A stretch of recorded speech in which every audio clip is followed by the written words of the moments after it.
Pues se me antojaba ahorita así como platicar un poco caóticamente de las 3 o 4 aspectos que más intensamente estoy trabajando en estas semanas. Este,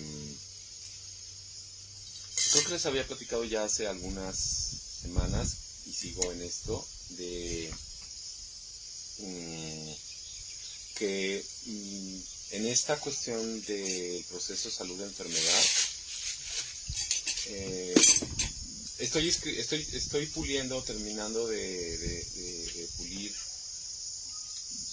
algunos pequeños detalles del libro de medicina sistémico-integrativa, y con Chama he estado como puliendo lo que es la consulta integrativa, que es uno de los aspectos que pues ese libro se escribió, esta es la tercera la tercera edición o la tercera versión que hemos hecho. Hubo una primera que se generó como en el 2015, hubo una segunda que generé en el 2021 y ahorita estamos en una tercera. Y yo siento que ya está realmente maduro el libro. Se los quisiera pasar para que vean cómo está ahorita en esta versión, que considero que ya está pues muy madura la perspectiva. La consulta integrativa es uno de los aspectos muy importantes, central, de la visión de la salud de la salud y la medicina sistémico-integrativa. Entonces hemos estado, pues con base en la experiencia de muchos años de estarla practicando y platicando, pues hemos ido como puliendo pues muchos detalles de cómo acompañar el proceso de las personas a través de las sesiones de la consulta integrativa, y que básicamente tienen como objetivo poder acompañar a la persona a indagar la historia y el significado de su proceso de salud-enfermedad a través de ciclos de aprendizaje, en donde el facilitador, el profesional de la salud, puede ir indagando junto con la persona qué está realmente en el fondo de su proceso de salud-enfermedad, que casi siempre hay una cuestión emocional, mental, espiritual en el fondo de la inmensa mayoría de los padecimientos.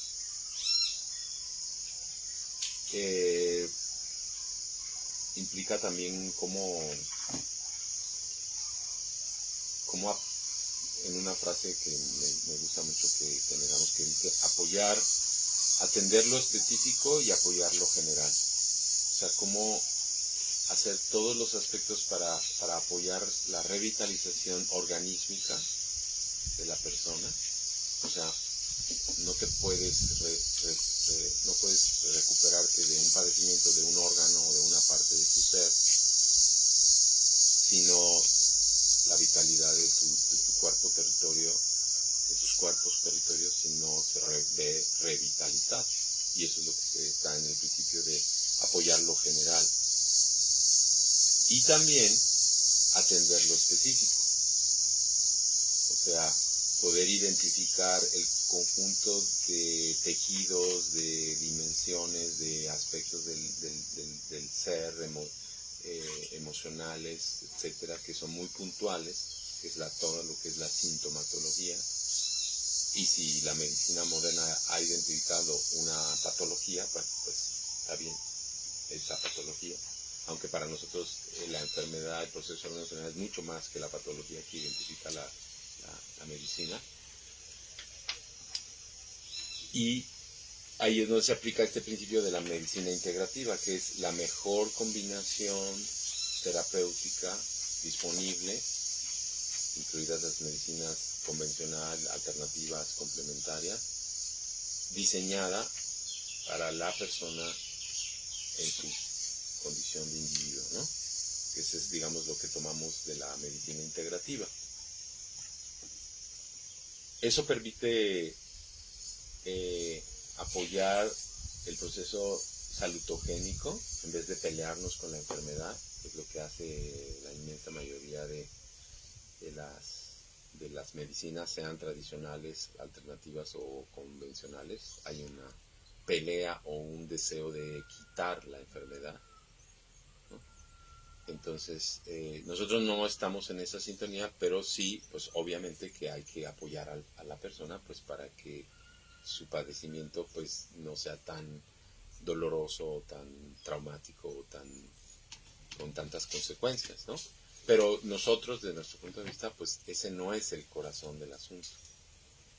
El corazón del asunto está en que la enfermedad, el proceso salud-enfermedad, más en concreto, es un mensaje, es un lenguaje, es una expresión de lo que hay que cuidar, de lo que hay que atender, que ha sido desatendido, y de los cambios y de las transformaciones a nivel, sobre todo espiritual, que tienen que ser, que está pidiendo el proceso de la persona.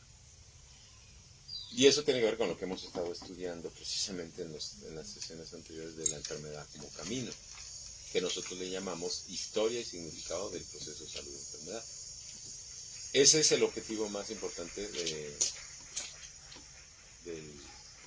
de la consulta integrativa, ¿no? Y eso es lo que hemos estado con Shama puliendo mucho, de cómo se estructura, se construye y se acompaña una consulta integrativa para que la persona pueda recorrer su proceso de indagación y poder explorar la pregunta de cuál es el sentido de la enfermedad que estoy viviendo, de dónde viene, cuál es su historia y cuál es su significado. En la medida en la que exploro y tomo conciencia de por qué está ahí ese proceso de salud-enfermedad, y en la construcción de ese proceso de salud-enfermedad está, por ejemplo, un asunto medular, que es, realmente es certero o viable decir que una persona tiene diabetes tipo C o tipo B o lo que sea. ¿Realmente eso se corresponde con la realidad? Es decir, una persona que no produce insulina o que sus células ya no responden a la insulina, ahí se acaba. Cuando tú dices que eso es lo que le está pasando a la persona, eso agota, que su páncreas no está funcionando, que sus receptores de insulina no están funcionando. Y si la persona se le murió su mamá hace 3 meses, ¿eso es parte o no es parte de la enfermedad? Si la persona aparte tiene migraña, ¿eso es parte o no es parte de ella? ¿O eso es otro cuerpo? Eso es otra persona. Si la persona toma Coca-Cola, ¿eso es parte o no es parte de su enfermedad? Si la persona fue abandonada de niña y maltratada y violentada, ¿es parte o no es parte de su enfermedad? Si la persona vive y duerme enfrente de un transformador en su calle, ¿eso es parte o no es parte de la enfermedad?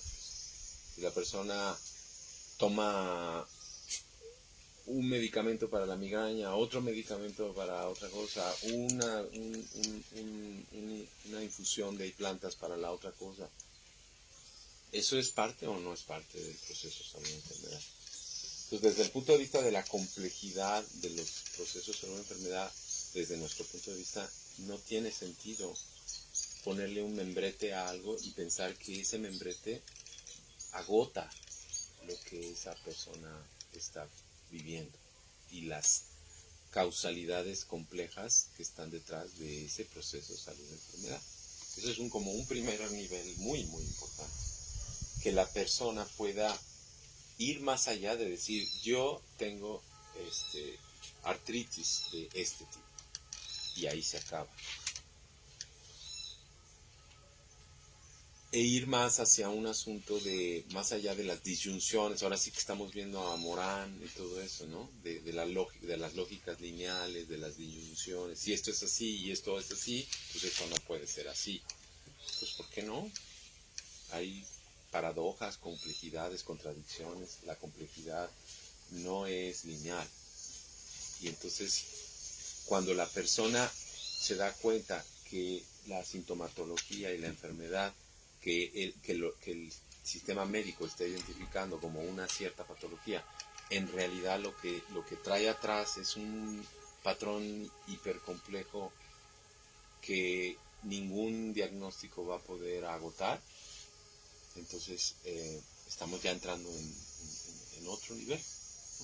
Y a través de esas preguntas, utilizando la metodología que la vamos a ver en el seminario de investigación-acción, ¿no? La indagación cooperativa, que es una metodología o una forma de facilitación de investigación-acción, en donde la persona es el protagonista de su propio proceso de indagación. Y ese es el corazón de la consulta integrativa, llegar al corazón del sentido de la historia y el significado del proceso de salud y enfermedad de la persona, como un regalo. Porque como dice por ahí el libro de la enfermedad, como no es el espejo, luego decimos de Shrek, ¿no? El burro de Shrek que dice, solamente los amigos de verdad te dicen las cosas, ¿no? Que no quieres escuchar, ¿no? Entonces, algo así dice, ¿no? El burro, que es Derbez, ¿no? Eugenio Derbez, ¿no? Le dice a Shrek, ¿no? Y pues la enfermedad es eso, es nuestro aliado más brutalmente honesto, es nuestro espejo más brutalmente honesto, que nos viene a traer pues eso que no hemos sido capaces de escuchar. Y entonces el principio de fondo que está detrás de todo eso es la frase maravillosa de Krishnamurti, sistémica taoísta, de si empiezo a conocer qué soy yo sin intentar cambiarlo, que es lo que trabajamos hoy, ¿te acuerdas, no? ¿Te acuerdas, no? En el que leímos ahorita de Kelleman, ¿no? A través de ese proceso de conocer, de tener una comprensión que no es algo de acá, sino es algo de acá, e inclusive más sutil, por eso digo que en realidad es un asunto espiritual. Si empiezo a conocer qué soy yo, o qué estoy siendo yo, sin intentar cambiarlo, estoy generando una transformación. Entonces, una vez que llegamos ahí, a ese valle, ese espíritu del valle donde todo ocupa su lugar, se está generando el proceso de transformación, porque estoy construyendo sin la intención deliberada de control las condiciones para una restauración de la salud a través de la conciencia, que busca su propio orden natural, que está asociado con el florecimiento de la vida, porque la vida siempre quiere florecer. La vida siempre quiere florecer. Un asunto muy interesante y profundo, que a eso le llamamos sanación, es que la muerte es parte de la vida. Es decir, que no es una lucha despiadada. La vida no es una lucha despiadada contra la muerte. Es más, en realidad es un camino sabio para recibir la muerte como una consecuencia maravillosa de la vida. Entonces, eso es lo que nos lleva al final de la consulta integrativa a generar con el participante, porque por eso ya no le llamamos paciente, con la o el participante, un plan de cuidado integrativo y construir. Eso es todo lo que le estaba diciendo de la clínica de terapias metabólicas. ¿Se fijan? Ese es el asunto que estamos ahí colaborando. Cómo co-crear un plan de cuidado integrativo con las personas, con la conciencia de las personas. No me llegan y me imponen, ni me aplican, ni me obligan a que yo lo haga, o ayer ya no tuve tiempo de comentarlo eso con Víctor, con el médico, ¿no? El médico ahí de la clínica, en el sentido de, no, me decía, hablamos de la vitamina D, y entonces decía, es que hay personas que llegan con una enorme carencia de vitamina D. Hay personas, le digo, bueno, pues baños de sol. Y dice, es que la gente no quiere tomar baños de sol. Es que yo necesito restaurarle sus niveles de vitamina C. Y yo le iba a decir, bueno, no estoy completamente en sintonía con eso, pero vamos a suponer que es así, porque pues la práctica médica pues implica cosas muy lejos del ideal, ¿no? Pero la pregunta que para mí sigue pendiente es, ok, vamos a poner que tiene cáncer, que con todo el proceso hubo remisión del cáncer. Y una de las cosas fundamentales para que haya remisión del cáncer es que los niveles de vitamina D estén en sus niveles adecuados. ¿Por qué? Porque el sistema inmunológico, que es medular en el cáncer, depende de niveles apropiados de vitamina D. Entonces mi pregunta sería, y entonces si habláramos de salud sustentable, ¿qué va a pasar con esa persona dentro de 2 años o 5? ¿Va a volver a niveles bajos de vitamina D? Porque la siguiente pregunta es, ¿qué causó que tuviera niveles bajos de vitamina D? Pues que no toma baños de sol, que no come frutas de temporada, que son los precursores, ¿no? Entonces, tú lo resuelves, vamos a suponer que lo resolviste chido, ahorita. Pero estamos hablando de salud sustentable. La salud sustentable solamente se construye con la participación consciente de la persona y con que pueda identificar profundamente qué es lo que provoca que tenga deficiencia de vitamina D. Y eso probablemente está en qué hace los domingos. ¿Va al mercado de la Toluca o se va a Walmart?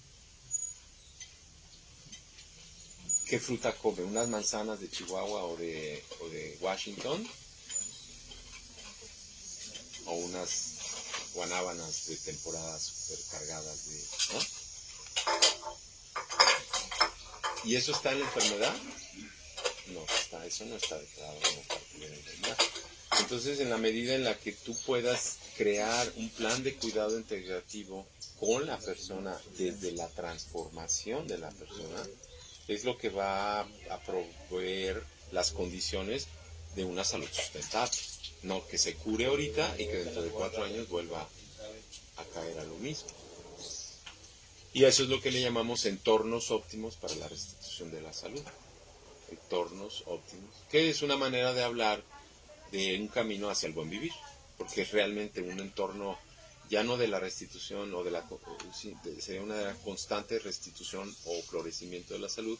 En realidad lo que estaríamos hablando es de un campo biocultural del buen vivir. Eso es lo que realmente produce una salud sustentable, un territorio que es salutogénico. Por eso lo que decía que esto nos lleva a los ciclos de salud, a los cuerpos territorio saludables, sustentables, ¿no? Que tiene que ver con el asunto de Nadia, por ejemplo, del asunto de lo que te mueve. O sea, lo que estamos hablando es cómo crear territorios saludables, salutogénicos en la escuela. Cómo crear, y eso solamente se logra a través de procesos de aprendizaje, de educación para la vida, educación para la salud. Es un territorio, no es una intervención para un entregable, es una forma de vivir. Es un amor por la vida, es una cultura salutogénica, ¿no? Entonces, bueno, eso es lo que, los puntitos, la mayor parte de esos, o muchos de esos ya están ahí, pero lo que estoy haciendo es como puliendo a la luz de toda la experiencia que hemos tenido en estos años, para que quede tal cual planteado así. Primer asunto. Segundo asunto que tenía que ver, que era a donde iba ahorita, pero bueno, es este paréntesis de la consulta integrativa, es que me interesa sobremanera poder fundamentar un enorme agujero que hay en la en la medicina, en las ciencias de la salud, que es esto que hablé, pero ahora me interesa abordarlo de fondo, de qué es la enfermedad. ¿Qué es la enfermedad? ¿Es un fallo del sistema? Por lo tanto, es algo que hay que corregir. Realmente, asociado a esta pregunta, los sistemas complejos, o sea, los sistemas vivientes, diría, o sea, el universo, porque todo el universo es un sistema complejo, por lo tanto, todos los elementos del sistema complejo son también subsistemas complejos. Entonces, los sistemas complejos pueden existir en la homeostasia. La homeostasia es una cualidad de los sistemas complejos, de los sistemas dinámicos complejos, y la respuesta es no. Un sistema complejo que está estático está muerto. Ni siquiera está muerto, porque la muerte es parte de la vida. Está congelado, aislado en el vacío del universo, desconectado de la vida. Porque la vida, muerte, vida es eso. Vida, muerte, vida, muerte, vida. Entonces realmente un sistema complejo puede ser homeostático. Pues la respuesta es no. Entonces si no es homeostático, quiere decir que siempre se está cambiando sus parámetros, sus valores, siempre está moviéndose, siempre está en transformación, siempre está en estado de desequilibrio. Desequilibrio, reequilibrio, desequilibrio, reequilibrio, desequilibrio, reequilibrio. ¿Y qué es lo que ocurre cuando estamos en desequilibrio? Eso, ¿cómo le llamaríamos en la vida real? Pues yo le llamaría una gripita. Hola. Hola.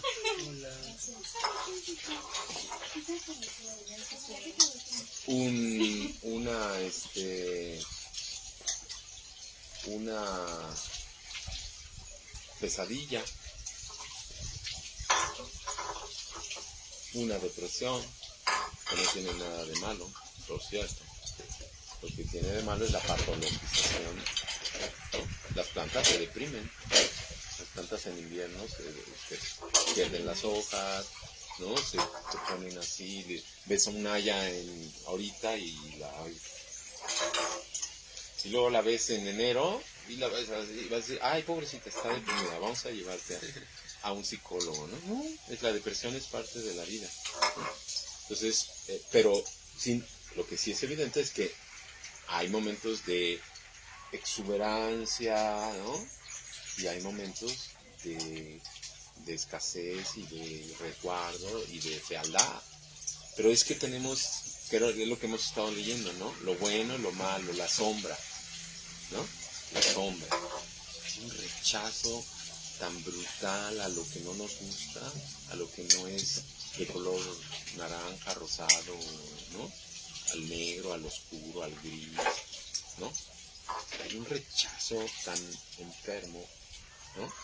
A todo lo que no es el ideal, por eso estamos en una sociedad positivista y solamente favorecemos lo positivo. Y lo negativo lo rechazamos. Entonces, en ese sentido, a esto que ocurre cuando, o sea, si quedamos que esto es la inexistencia, ¿no? Dice, no, esto es la muerte. No, eso no es la muerte. Agarra un ser humano o un perrito o un tlacuache o una tusa muerta y métela abajo de la tierra, o métela como hacemos los humanos en el cementerio, que viene de cemento. Por eso yo no digo cementerio, por eso digo decirle panteón. Cementerio es de que a alguien se le ocurrió la idiota de que hicieras una caja de cemento y metieras o sea, un cajón de cemento para luego meter a la gente en una caja de madera, supuestamente porque ahí los gusanos no van a llegar. ¿No? Como hacían, como dice la canción, yo quiero que a mí me entierren como a mis antepasados en una olla de barro, ¿no? En la tierra. para que los bichitos pues, le lleguen. Entonces, en ese sentido, si tú ves los parámetros de una cosa muerta, no está así. Se está moviendo también, está en el camino de convertirse en humus. ¿Y el humus qué es? La esencia de la vida. Entonces la muerte, por eso en el Mictlán, ¿no? en la cosmovisión mexicana, pues es el lugar de donde vive la vida, donde surge la vida, en vez de esta visión, ¿no? Judio-cristiana de que el infierno es el lugar terrible a donde nadie quiere ir, ¿no? La muerte. ¿No? Entonces, en ese sentido, si es ni siquiera esto es la muerte, esto no es la muerte, esto es la nada, esto es la no existencia. La muerte también es un proceso, bueno, pero la vida, lo que sí está muy claro es que la vida es un proceso dinámico, ¿no? Y entonces ese proceso dinámico tiene periodos de gran organización, autoorganización, ¿no? Seguido de periodos de desorganización y de desequilibración. Y entonces la pregunta, que es lo que estaba tratando de decir, es, ¿y eso qué papel juega en la vida? Es algo, como decía, vamos a agarrar y entonces vamos a cortarle, ¿no? Siempre que haya para abajo, tic, tic, a la basura. Tic, tic, a la basura. Y entonces matamos la vida. Bueno, eso que estoy platicando, les estoy platicando lo que estoy escribiendo en esa partecita que me faltaba del libro, y lo estoy escribiendo de acuerdo a la termodinámica de los sistemas abiertos, a la teoría del caos, o sea, bueno, pues hay que documentarlo científicamente, ¿no? Porque pues, así funcionan las cosas ahora. Entonces, lo que he estado haciendo es, primero encontrando que casi me está costando así con lupa para encontrar, y casi no estoy encontrando, salvo algunos. He estudiado durante meses libros de patología, y no encuentras una visión desde la complejidad de los procesos salud-enfermedad, en donde sean eso, continuo proceso salud-enfermedad. Y dentro de ese contexto, ¿cuál es la función o el papel de la enfermedad en la vida? Y eso a lo que me está llegando es que la enfermedad es fundamental para el florecimiento de la vida. Ya sé que eso está muy cañón, que pues eso, que digas eso, pues te van a decir estás loco de remate. Quiere decir que, por ejemplo, no cambiamos si no hay enfermedad. No crecemos, eso lo digo desde mi experiencia de mis hijos, si no hay enfermedad. De donde se me hace tremendamente pues inadecuado que el sarampión, la varicela, la rubiola estén siendo declarados enemigos de la vida y que tienen que ser erradicados por quién sabe qué vacunas. Cuando yo en mi propia vida y con mis hijos he visto que las paperas, el sarampión, la varicela, la viruela son enfermedades fundamentales para el crecimiento de los niños. Yo lo vi con mis hijos. Y todo. Sistema nervioso. Pero para no ser reduccionista diría su ser cuerpo, mente, corazón. O sea, un niño, una niña, un bebé madura en una noche de fiebre su psique lo que no te puedes imaginar. Es más, yo he tenido, no hace mucho, Balam se enfermó y lo medimos y en un mes creció 5 centímetros. Sí, lo veo más grande. Y maduró, ya está empezando a hablar. Entonces, todo eso está en la enfermedad. En la enfermedad. por eso mis tías y mi mamá a nuestros primos nos juntaban cuando aún no tenía sarampión, para que me diera sarampión. Esa es la sabiduría ancestral, maternal. Me gusta que en el libro Amor y Juego, Fundamentos Olvidados, de Maturana, que trae su glosario y me dio mucha paz, algo que no había entendido y nunca había llegado al glosario, y dice, porque dice, restaurando la relación materno-infantil. Ese es el sentido del libro. La matriz biológica del amor, y él lo llama la relación del juego materno-infantil en el proceso del vivir. Entonces yo tenía un problema ahí ignorante de mi parte como padre, porque yo decía, pero ¿y por qué madre? Si yo considero que soy tan importante como la madre. Y yo estaba ahí en las noches cambiándole los pañales y dándole besitos. Y lo único que no me salía era leche, pero pues porque no puedo, pero sí, a mí no me salió. A algunos hombres sí les sale. Entonces, a lo que voy es que en el libro de Amor y Juego, al final en el glosario dice, madre, aquel ser, padre o madre, que juega un papel esencial en la crianza del niño, de la niña o niño. O sea, que para él, maternar y madre es lo que hace el hombre o la mujer. Y eso, bueno, me hizo amar más a Maturana, ¿no? O sea, que tenga esa sabiduría de ver que la maternalidad es algo que no es una cualidad de las mujeres exclusiva, sino es una cualidad de cualquier ser que cría. Ya ven que está el caso de los pececitos esos que pone el huevo la hembra y el que se queda cuidándolos toda la vida es el macho.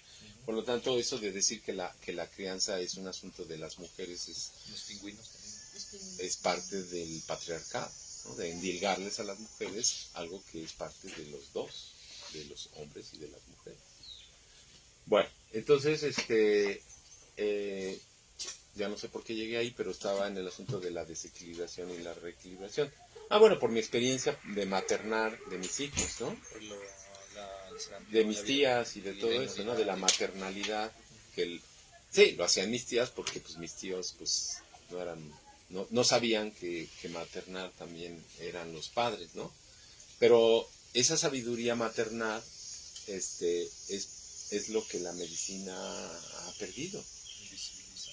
Claro, porque hay un meme que decía, me lo enviaron hace no mucho, que decía, así se ve el negocio así ve Pfizer al sarampión, y me ponían un signo así de dólar, así, ¿no?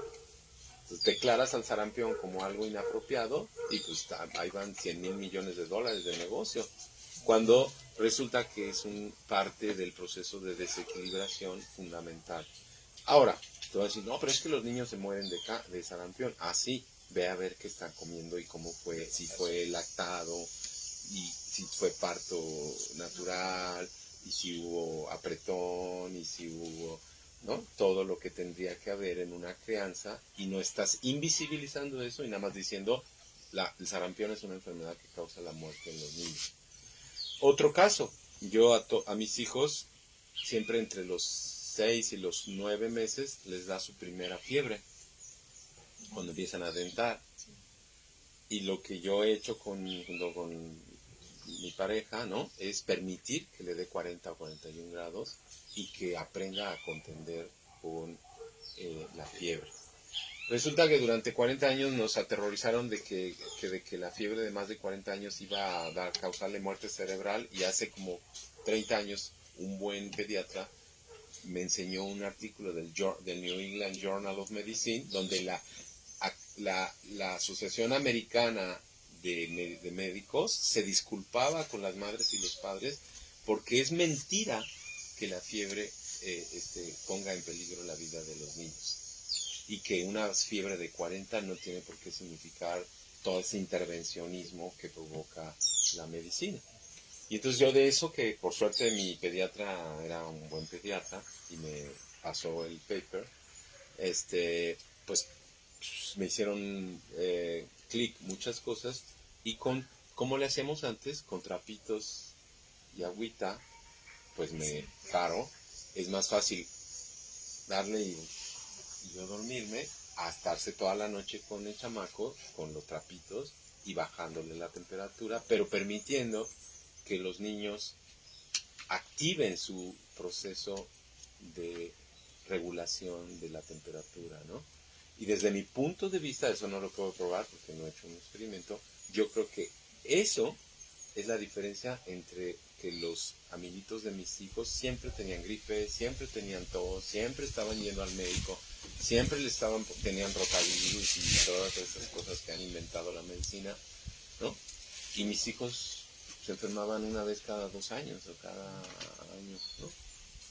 Y también afectaban su sistema inmune con todos los medicamentos. No, y porque no le permitieron al sistema inmunológico y termorregulatorio del cuerpo hacer su trabajo, madurar, contender.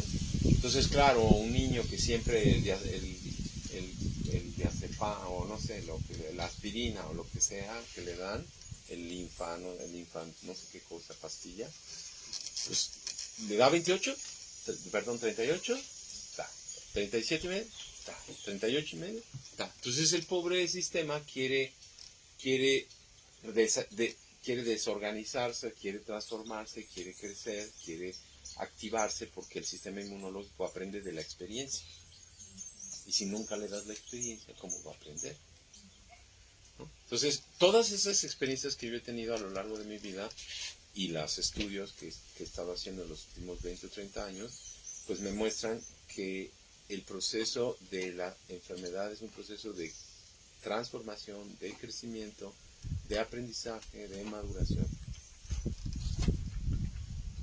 Y eso, como crónicamente la medicina a lo que se dedica es a perturbar y a no permitir que se exprese ese proceso salud-enfermedad, el propio ser pierde sus capacidades de contender con el proceso salud-enfermedad. Por eso, a mi gusto, se muere ahora la gente tanto así de repente. Porque ya no tienen recursos para contender con lo que pasa. Para mí, eso fue lo que pasó en la epidemia.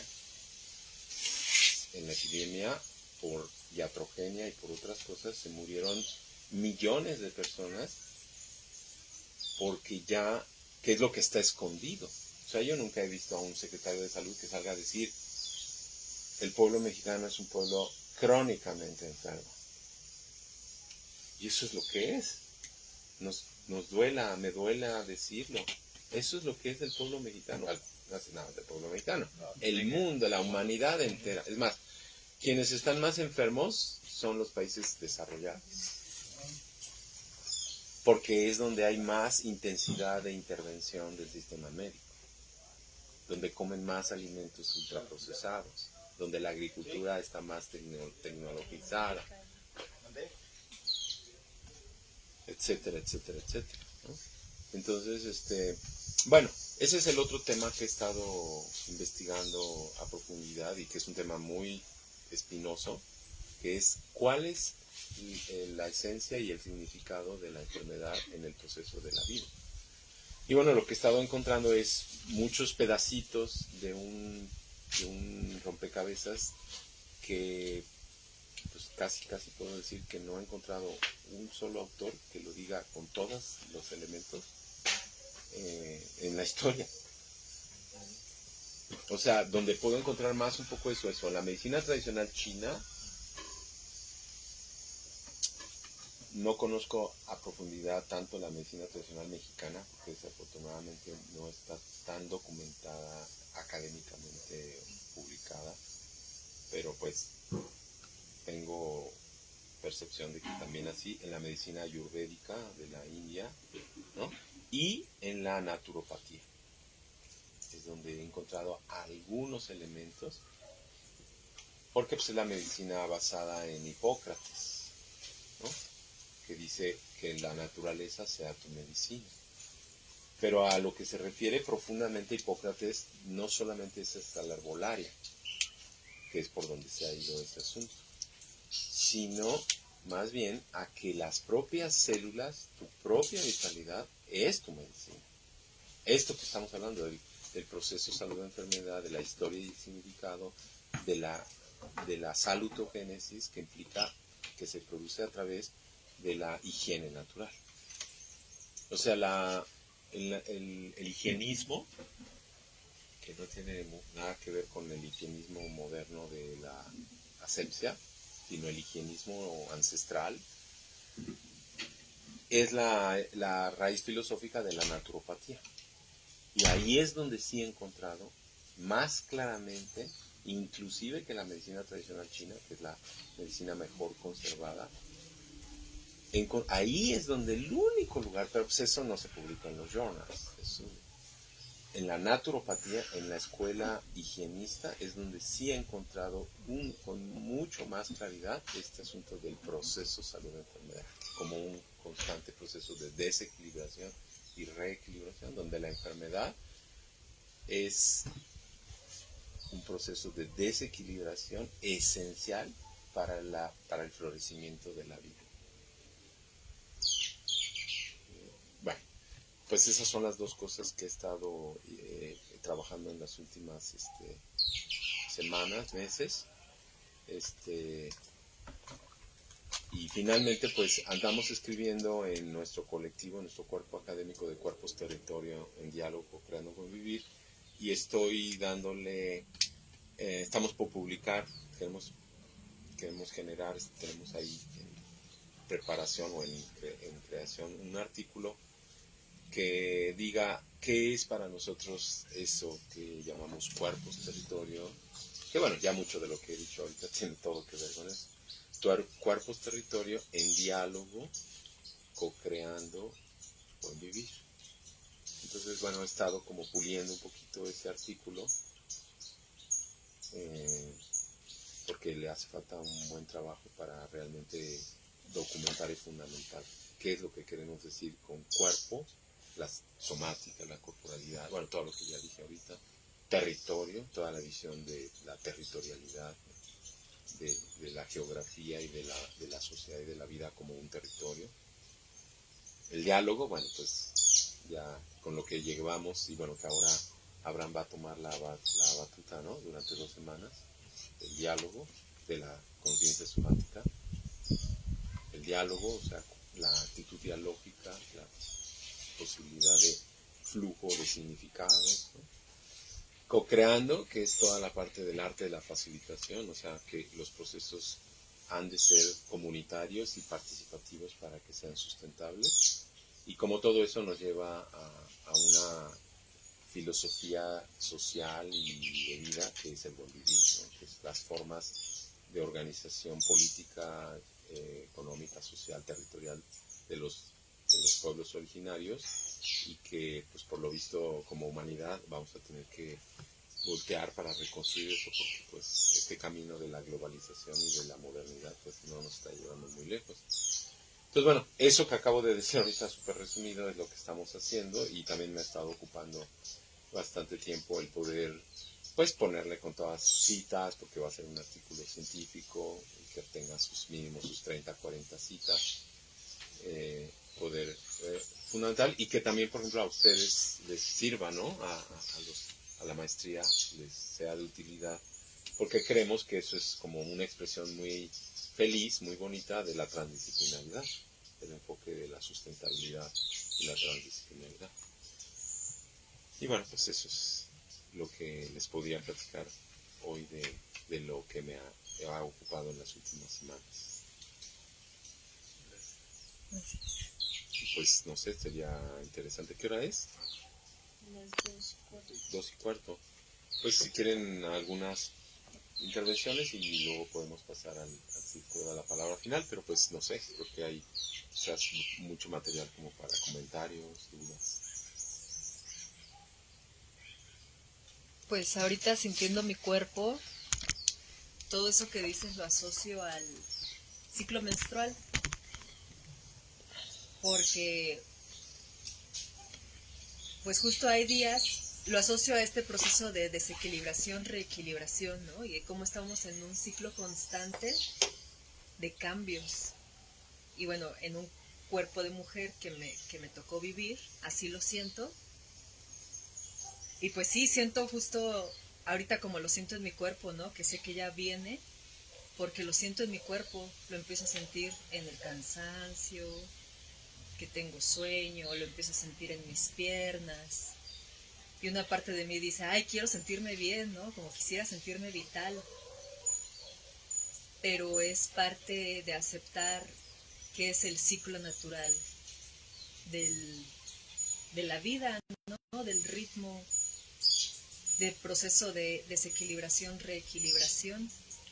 Todo esto lo llevé como a esta, que es muy evidente en las mujeres, o al menos en mí, ¿no? Sí lo siento muy claro, como hay días muy vitales y hay días donde aunque me esté alimentando bien, esté durmiendo bien, mi cuerpo se siente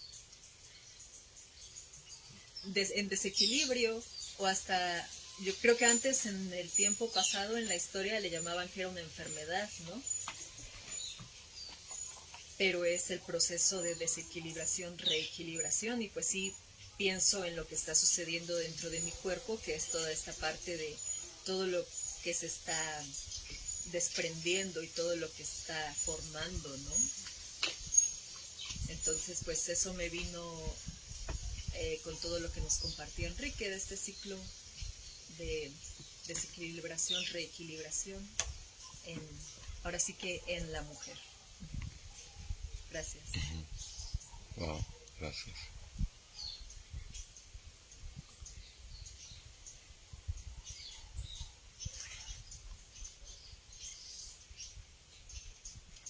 La medicalización de la vida de la mujer, ¿no? Sí, justo, y luego cómo vienen medicamentos como para que no nos sintamos así, ¿no? Porque tenemos que vivir la vida cotidiana. Y entonces, pues, saqué uno, a veces te dicen, ah, pues tómate esto, ¿no? Para los cólicos, o tómate el otro. Pero hay que vivir la vida cotidiana. Es lo difícil, ¿no? Que decías como cómo convivir con la enfermedad. Pues sé que me estoy sintiendo así, pero estoy viviendo mi vida cotidiana, ¿no? Y en vez de tomarme una pastilla o algo, pues convivo con eso. Más bien tengo que adaptar mis ritmos a la vida cotidiana. Así es.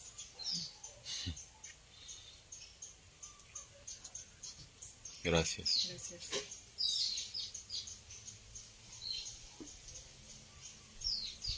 A mí me resonó mucho cuando,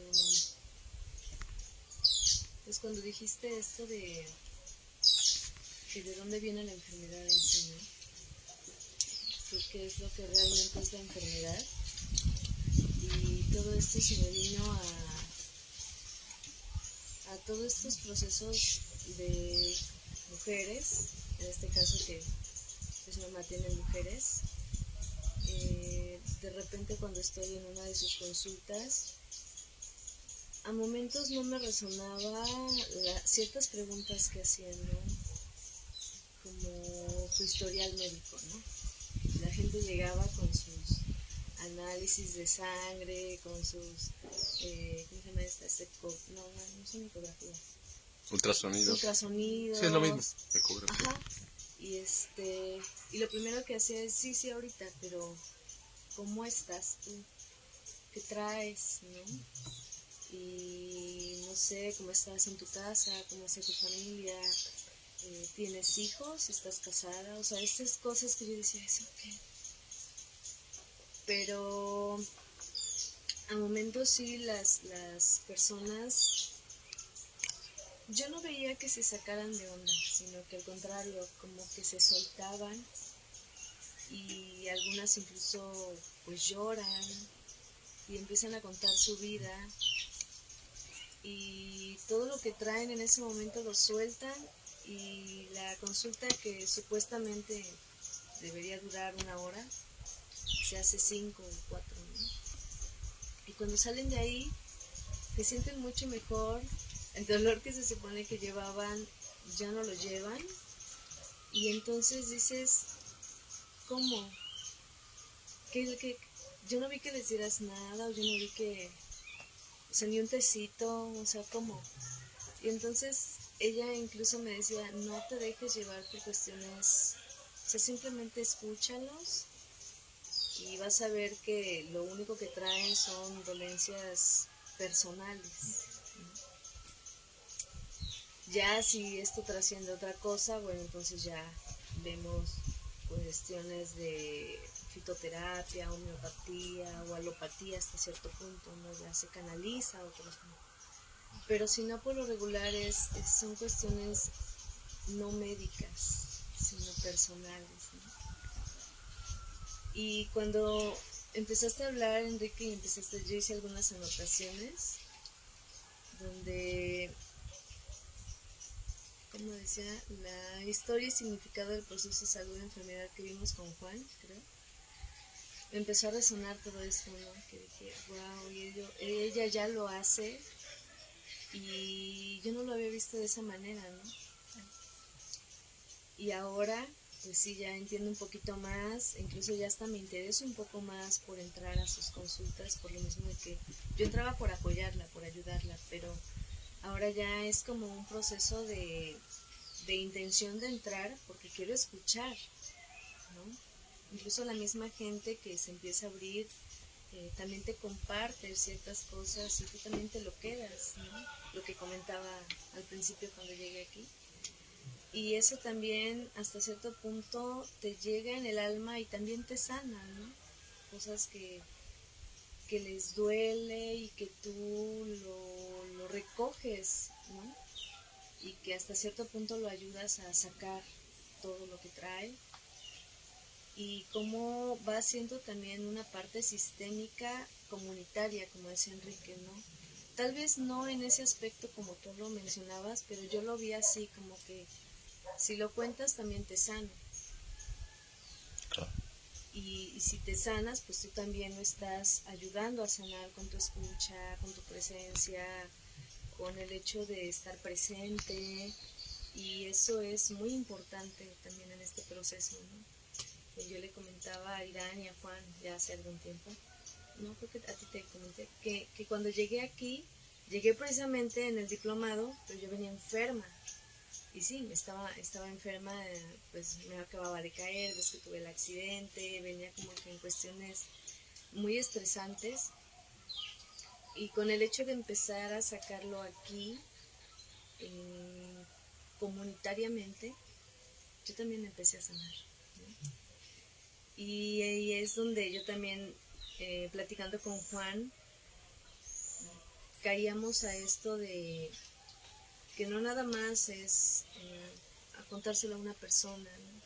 Sino es como que compartir pedazos de tu enfermedad y que poco a poco vaya siendo como absorbido por ciertas energías personales, como las personas, Nadia, Tony, Dan, Enrique, Abraham, y se vaya haciendo como una especie de depuración comunitaria, ¿no? Y eso me gustó muchísimo ahorita, de esto de lo que compartías también, de cuando los niños, en mi caso me pasó, que ya se enfermó tu primo, vámonos, y me llevaban a que me enfermara a propósito. ¿Por qué? Porque eso también, pues me decías que necesitas anticuerpos, así me decía mi abuela y mi mamá, necesitas anticuerpos, y yo, pero me voy a enfermar, no importa. O sea, yo fui de las niñas que se enfermó de sarampión, viruela, rubiola, paperas, o sea, a mí me dio de todo, hasta me empiojé también. Claro. Y todo eso porque decías que cada parte del cuerpo necesita fortalecerse. Y sí, esa parte me resonó mucho porque pues en cuestiones familiares así eran mis tíos, todos mis primos, alguien se enfermaba de algo y todos llegaban a la casa, precisamente por eso. Y uno de los primos que nunca, como que mis tíos eran de no, porque se va a enfermar el niño, desgraciadamente mi primo a la edad de 22 años le dio paperas de grande y él sí falleció. Porque pues tengo entendido que ciertas enfermedades que no te dieron de niño y te dan de grande, pues falleces. pero pues quiero pensar que él no tenía estos anticuerpos, ¿o qué será? Pues es una forma un poco simplista de decirlo, pero diría no tendría la salutogénesis, o sea, no había inclusive tenido un proceso a lo largo de su vida, Se porque fortaleció, ¿no? si era así tu tío, en ese detalle, pues imagínate a lo largo de los 5 años, de los 10, de los 15, de los 20, pues todas las cosas que va a saber su alimentación, su vida emocional. El resultado es un proceso, un sistema muy poco resiliente a las perturbaciones. Entonces llega encima de eso, no le da la papera, entonces llega a la papera, le da en un organismo que ya está muy poco resiliente, y entonces es lo que decía hace rato de la epidemia. Sí, sí, exactamente. Y eso me resonó porque incluso iba yo a preguntar eso, ¿no? O sea, ¿por qué ciertas personas que de niños no tuvieron ciertas enfermedades, de adultos, pues no tienen ese fortalecimiento, ¿no? Físico, no tanto emocional, sino físico, que puede rechazar o repeler este tipo de epidemias, como dices tú. Y pues sí, a lo mejor te da, pero no te mata, por ciertas cosas que viviste anteriormente, ¿no? Pero bueno, es lo que puedo compartir. Gracias. Pues si quieren hacemos nuestro círculo de la palabra finales y también un espacio para que podamos decir algún comentario final, pues empezando por el lado izquierdo. Bueno, mi nombre es Irán. Me voy agradecida del día de hoy, que está muy bonito, de la mariposa que vino a comer plátano. Hay muchas mariposas en esta temporada. Muchas. Y creo que es porque es la temporada en que caen los frutos. Entonces, todos los frutos, bueno, en mi casa está lleno así de guayabas el suelo, que luego no me da tiempo de recogerlas. Entonces salgo y hay miles de mariposas. Bueno, no tantas, pero muchísimas mariposas. Cientos, sí. Entonces, pues me gusta esta temporada y pues mi cuerpo en este proceso de desequilibración que me quiero dormir, pero muy interesante el tema. Aquí yo anoté acerca de la conciencia participatoria, que hace una semana, creo 2, lo leímos en la maestría, ¿no? Y por primera vez dije, a eso se refiere lo participatorio, ¿no? Esta conciencia participatoria. Y entonces aquí hablando de la enfermedad y de cómo al inicio nos decía Enrique de tomar en cuenta todo alrededor de la enfermedad, o sea, si tiene que ver el transformador que está frente a tu casa, si tiene que ver que tus papás te trataron mal, si tiene que ver incluso las estaciones del año, ¿no? Entonces, esto lo llevo a la conciencia participatoria en la enfermedad y anoté esta pregunta: ¿cómo está participando el mundo en mi enfermedad y con mi enfermedad? O sea, tomar en cuenta todo alrededor de un proceso de enfermedad, cómo todo el mundo está participando en que esté sucediendo, ¿no? Y bueno, esa reflexión me llevó el día de hoy. Gracias. Gracias, Irán. Muchas gracias. Yo soy Antonio y igual me voy muy emocionado y reflexivo con lo que compartió Enrique, sobre todo por saber si todos estos factores como el toma de refresco, el transformador, impactan en la salud y sobre todo lo que provocan a futuro. Entonces, como tomar conciencia de que a veces las enfermedades no llegan por sí solas, sino que hay algo que las está provocando y que podemos hacer un cambio para mejorar esta, como la alimentación, el consumo saludable. Entonces, me voy reflexivo. Gracias. Gracias. Bueno, a mí mi nombre es Nadia. A mí me llamó mucho la atención cuando se habló sobre la enfermedad, que decía que es el florecimiento de la vida, que es un proceso de maduración.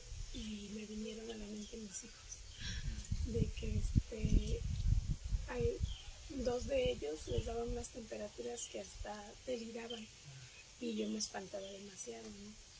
Entonces, bueno, ahora estoy tranquila de saber que pues que de alguna manera esas fiebres pues los ayudan a madurar su inmunología, su organismo.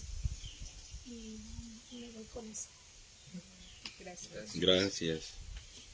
Pues bueno, yo soy Citlali y bueno, ya compartí compartí un poquito, pero bueno, me voy con esta frase que dijo Enrique de desequilibración, de reequilibración, para poder aplicarlo. Gracias. Gracias. Mi nombre es Abraham y me siento contento de todo el aprendizaje de hoy. De hecho, me llevo muchas notas.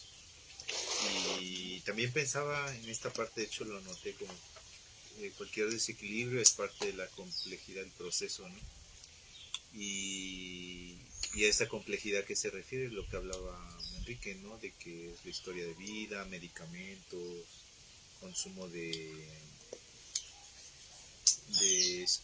ciertos tóxicos, incluso que a veces ni nos damos cuenta, el mismo estrés, ¿no? Lo emocional. Entonces esa complejidad que está manifestada en la enfermedad. Y ahí leyendo un poquito también sobre la autoorganización, recordaba cuando Morán que explica lo de la complejidad, la autoorganización, la complejidad, y decía que no eran dos sistemas cerrados, sino dos sistemas abiertos que interaccionan entre sí. Entonces aquí lo veía como muchos sistemas, ¿no? Abiertos que están interaccionando. Y creo que ahorita lo mencionó Irán, que es pues la enfermedad del mundo.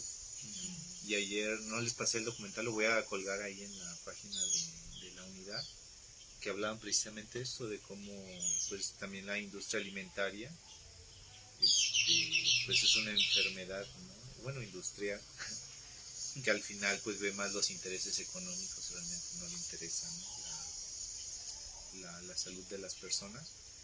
Y me dio un poquito de risa porque dicen que siempre que tratan de entrevistar a estas empresas siempre dan la vuelta, según dicen que sí quieren hacer cambios, pero ellos al final pues se van más por los intereses monetarios, ¿no?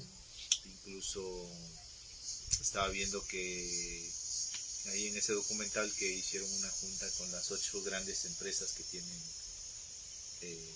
pues el control monetario a nivel mundial, y para ver ¿cómo dice? Nueva arista hacia productos más saludables, pero al final cuando ven las implicaciones, ahí mismo el reportero dice que se pelearon, ¿no?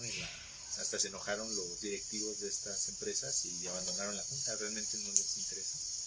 Entonces creo que ahí me lleva a la reflexión, ¿no? De que sí, en parte son cosas que se salen de nuestro alcance, pero que pueden empezar desde nuestras autonomías, ¿no? Comunitarias.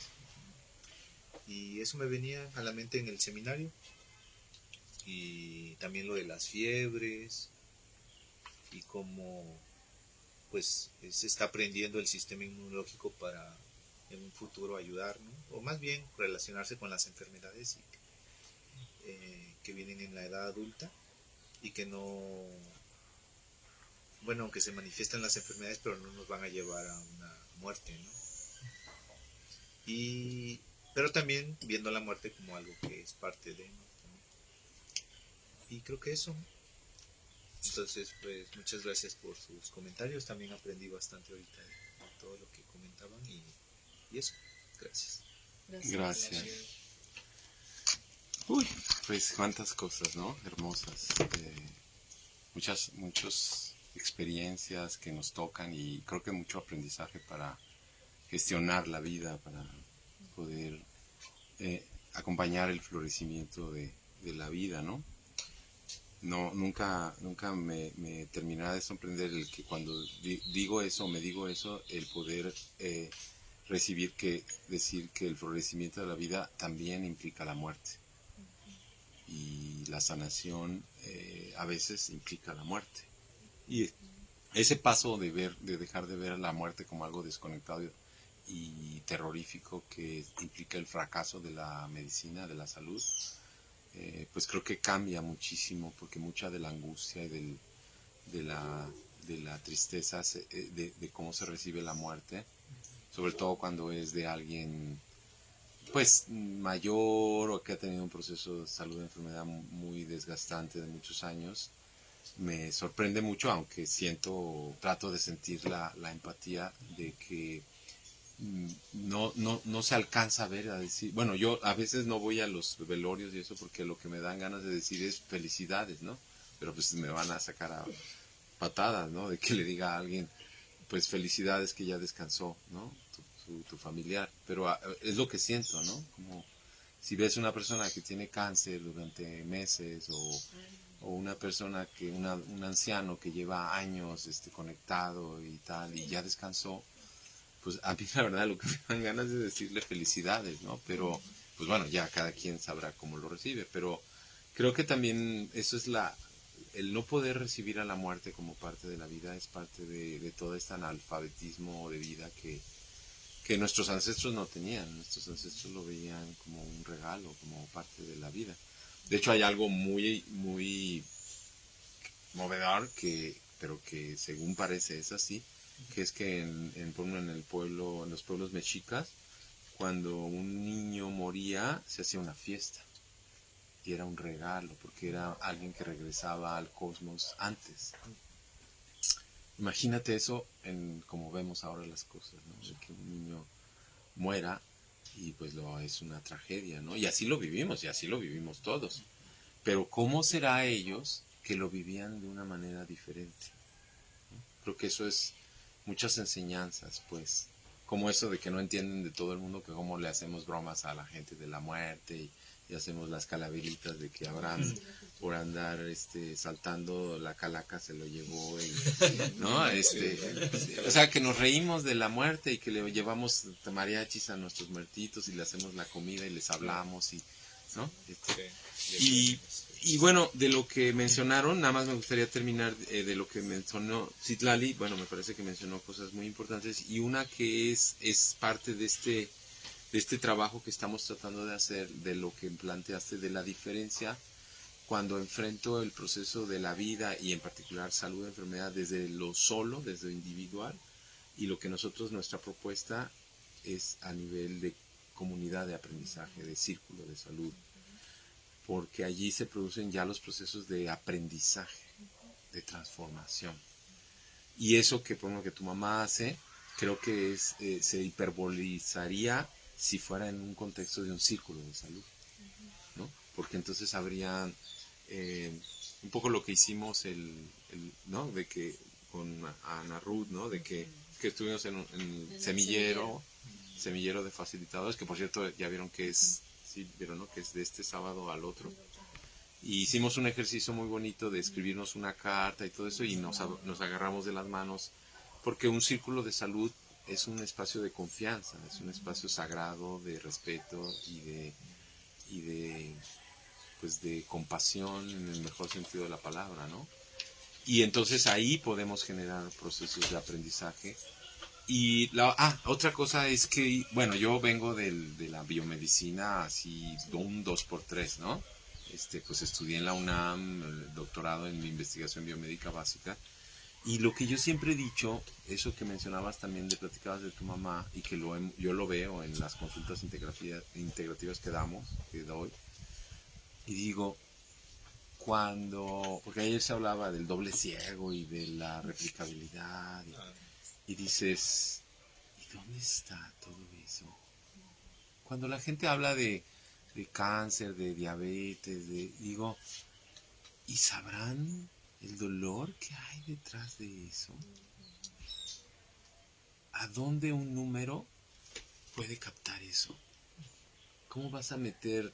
Voy a hablar porque di 12 años 14 años de clases de diseño estadístico de experimentos. Y cuando dices una unidad experimental, que es la repetitividad, y dices una unidad experimental, otra unidad experimental, les aplico el tratamiento y dices, ¿qué falta de sensibilidad? O sea, ¿qué credibilidad puede tener eso?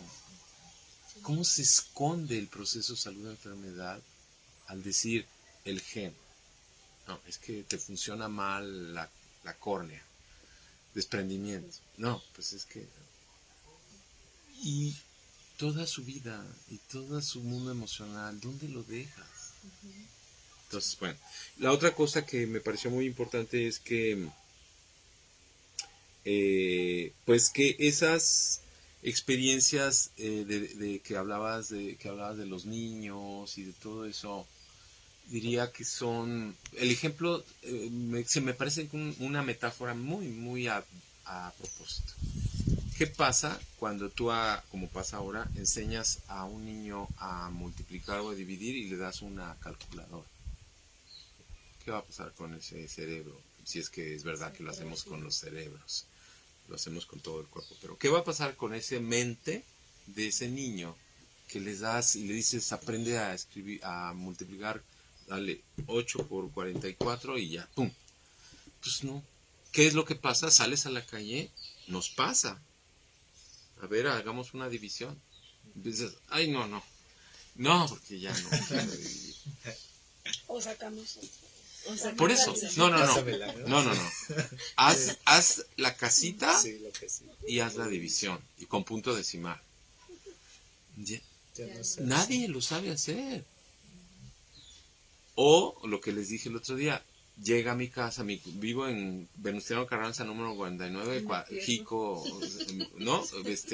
Ya, yo a veces le hablo le hablo con la gente y ya antes no me percataba, pero empezaba así y empiezan a poner visco así, les voy a decir, ¿ves el mercadito? Ahí hay una cuchilla, te das a la derecha, y si le digo norte o sur, no, peor, ¿no? Pero empiezan a decir, le digo, no, olvida. ¿Sabes qué? Mándame la O sea, y la señora esa diciéndote que ya ni debe ser una señal, debe ser una voz generada por inteligencia artificial. En 100 metros de vuelta a la derecha. Se pasó, ahora regrésese. Entonces ya no hay capacidad de aplicar los propios recursos. Y eso, bueno, es mi opinión, no digo que sea la verdad, pero eso de que los anticuerpos y eso es lo que le dijeron a tus abuelitas para decir que el sistema inmunológico es un sistema guerrero que se dedica a erradicar y a aniquilar a todos los bichos. Y yo no coincido con esa visión. Para mí es un asunto que desborda, porque además el sistema inmunológico ni existe. En dado caso, existe el sistema psiconeuroendocrino inmunológico. Y tampoco existe, porque existe el sistema cardiohepático, miofacial, esquelético, psiconeuroinmunológico. O sea, son puras particiones que hemos hecho y en realidad son experiencias de aprendizaje y de vida, de gestión de la vida. ¿Sí? O sea, eso que hablabas, cuando permitimos que nuestro hijo le dé fiebre, cuando permitimos que le dé sarampión, es una experiencia que desborda el sistema inmunológico. Mi doctorado fue en inmunología y el sistema te dice, no, pues es que los linfocitos B fueron seleccionados y las clonas que tienen especificidad en sus anticuerpos sobre el epítope del virus, ya está ahí la memoria y entonces se volvieron células de memoria, todo ese rollo. La verdad es que para mí eso es algo que ha inventado la biomedicina como dice esto que vimos en el reengamandamiento del mundo, Bacon, de acorralar y aterrorizar a la naturaleza para que te revele tus secretos. Y pues el sistema ese, que le pusieron inmunológico, dice, no, pues si me inyectas así y me haces una axitis así y me metes en una columna de cromatografía, no, pues ¿qué quieres que te diga? ¿Que era blanco? Pues te digo que era blanco. Entonces, en realidad, el sistema inmunológico es un sistema de gestión, de experiencias, donde viven nuestras emociones más profundas, que lo que se encarga es de dialogar con los microorganismos, porque yo soy 10 veces más microorganismos que Enrique, y entonces, en realidad, ellos lo que están haciendo cuando me levantan la fiebre es un grito desesperado de, drénate, haz ayuno, date la oportunidad de tener experiencias. Y nosotros decimos, los anticuerpos del sistema inmunológico luchando contra los microorganismos. Sí. Son historias que se ha creado la humanidad, la biomedicina, y la verdad yo no coincido con ellas. Para mí es más bien un problema de gestión, es un problema de diálogo, es un problema de resiliencia y de capacidades de transformación y de aprendizaje celular, molecular, de vida, ¿no? Que lo hemos encajonado en la biología celular y molecular y hemos construido esas pequeñas historias, ¿no? Así como construyeron la historia de que los aztecas le sacaban el corazón a las doncellas en la piedra del sol, ¿no? fuimos al Museo de Antropología hace no mucho y vimos la Piedra del Sol y vi algo que no había, lo leí hace como 10 años, pero no había tenido la oportunidad de regresar al museo y es real. Los españoles con un cincel, imagínate que está la Piedra del Sol, está ahí Quetzalcóatl, está todo y así tiene un hueco pasando por en medio de Quetzalcóatl y rompiendo todo para que supuestamente de ahí salía la sangre. Para inventar que los aztecas sacrificaban doncellas, pues para que el Papa dijera, pues sí, evangelícenlos porque son unos satanás que se comen el corazón de las doncellas. Entonces, así como nos hemos inventado todas esas historias, pues también nos hemos inventado las historias del sistema inmunológico como un sistema guerrero y como, ¿no? Tal. Pero lo importante para mí es que todos esos son procesos celulares, organísmicos de aprendizaje, de transformación, y que efectivamente, pues, entre más nos demos el chance de tener las experiencias, nos demos buenos alimentos, rayos de sol, para que mi cuerpo pueda gestionar bien su relación con el microbiota, pues entonces nuestra salud va a florecer.